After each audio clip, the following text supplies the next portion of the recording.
Right, hello everyone, a new term and a new topic. So today we are moving on to power and conflict poetry and starting with the poem Ozymandias by Percy Bysshe Shelley. So Ozymandias was written in 1818, so it's a sonnet from the Romantic period. So what we're going to do is we're going to have a look at some of the poet's context, and then we'll move on to some context of the poem, and then you can consolidate that knowledge by completing the tasks on your worksheet.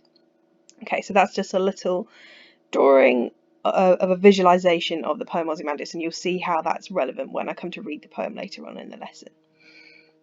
Right, so the guy who wrote this poem was called Percy Bysshe Shelley, a bit of an odd name. The Bysshe came from his granddad. He was born in 1792, so at the time of the French Revolution, and he lived until 1822, so he didn't have a very long life, and you'll see why in a moment. So here we go, let's have a look at some details from his childhood and personal life. So he was the eldest of 5 children. He was heir to the family estate and a parliamentary seat in the days when you could inherit a parliamentary seat. He went to Eton and Oxford, but he was bullied for being effeminate. He went on to marry 2 women, including Mary Godwin, who was to write Frankenstein later in her career. So his wife was also a famous writer.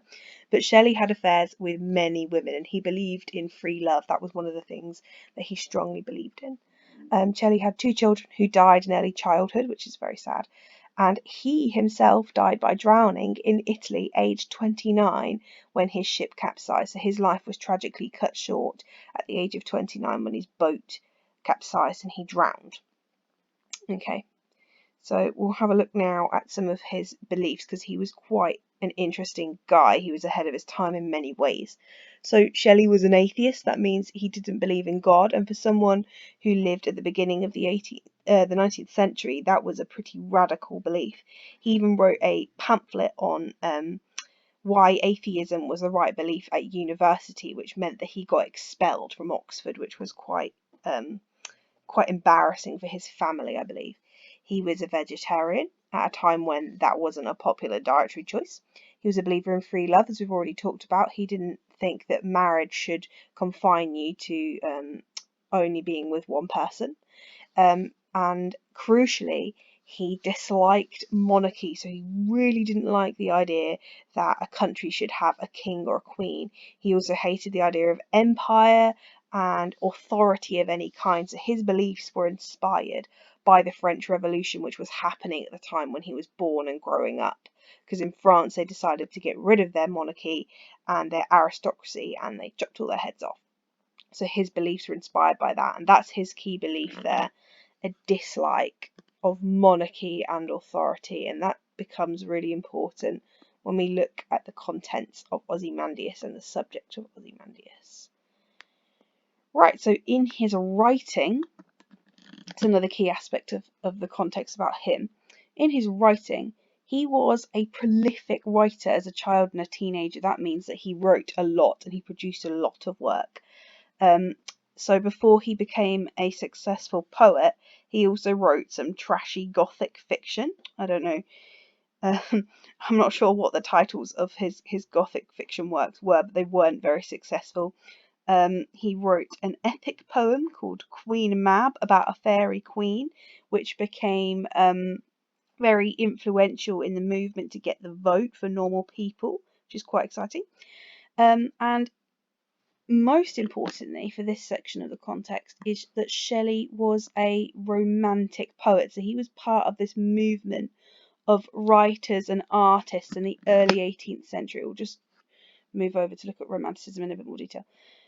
He was part of a literary movement in 18th century Europe, which focused on feelings, emotions, nature, and beauty. So the poetry is often about the beauty of nature, and it's also inward looking. It talks about feelings and emotions.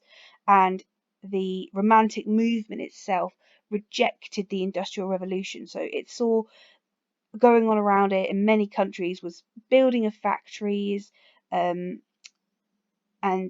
generally a movement away from a connection with nature, and the Romantics didn't like that. They wanted to stay connected to the natural world. They also didn't like organised religion and authority, so you can see there how Shelley fits in, because he doesn't like authority either. He doesn't like monarchy, he doesn't like empire, so he's kind of a typical romantic figure. And Shelley's poetry often focuses on feelings and emotions, and sometimes on nature, which means that he is quite a typical member of this group.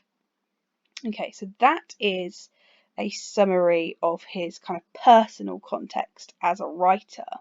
He had quite an interesting life, so if you want to read a little bit more about Shelley, that would be great. And the Poetry Society has some really good resources about his life and beliefs, so you could go and research that a bit further.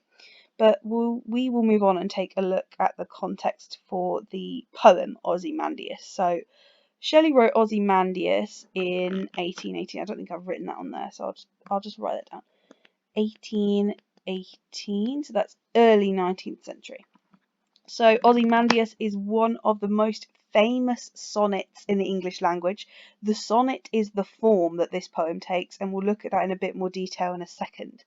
So the reason Shelley writes Ozymandias in the first place is that in 1817, the year before he wrote the poem, some fragments of a statue of an Egyptian pharaoh are discovered by Napoleonic explorers in Cairo. Okay, so they discover some fragments of a statue, and Shelley and his friend challenged themselves to write a poem about this statue, which is going to be delivered to the British Museum. Now, Shelley's never seen the statue, he's just imagining it. So the imagery that he creates in Ozymandias, which you'll see later, is from his imagination, not from anything he's seen. And it is thought, interestingly, that this statue depicts Ramesses II, who was a real Egyptian pharaoh and was also known to the Greeks as Ozymandias. Okay. And I saw online when I was researching this poem that 3 years ago in a slum in Cairo, the remainder of the statue of Ozymandias was unearthed. So that's really cool. But this poem is based on a real pharaoh and a real statue, which they found the majority of 3 years ago. Okay, so it is said that Ozymandias is one of the most famous sonnets in the English language. Now, a sonnet is a poetic form, so it's a way that you can write poetry. It is one stanza, that means like one paragraph, which has 14 lines, and it's written in iambic pentameter, so it's like dee-dum, dee-dum, dee-dum, dee-dum, dee-dum, the rhythm of the human heart.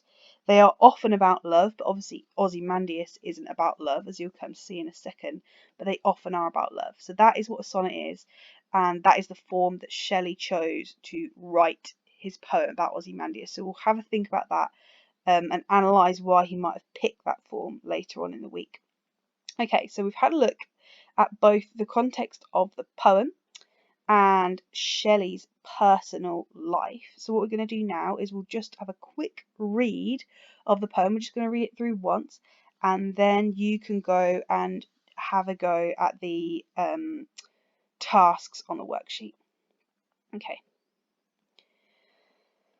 So here we go. This is Ozymandias. I met a traveller from an antique land who said, "Two vast and trunkless legs of stone stand in the desert.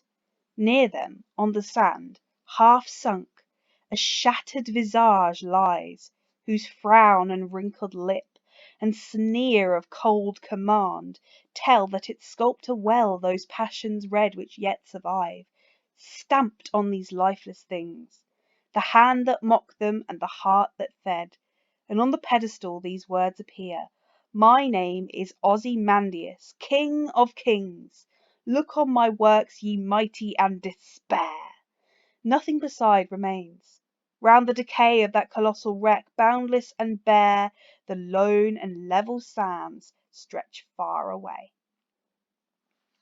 Okay, so that is the poem, and I will attach to the Show My Homework task a reading of it on YouTube so you can hear someone else read it.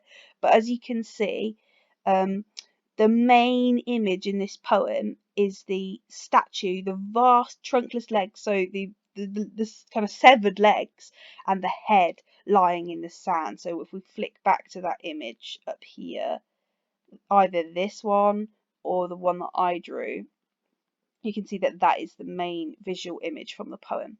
Okay, so you've had a think about the context of Ozymandias now, and I think you're ready to go and complete the tasks on the worksheet. Brilliant, well done, see you tomorrow.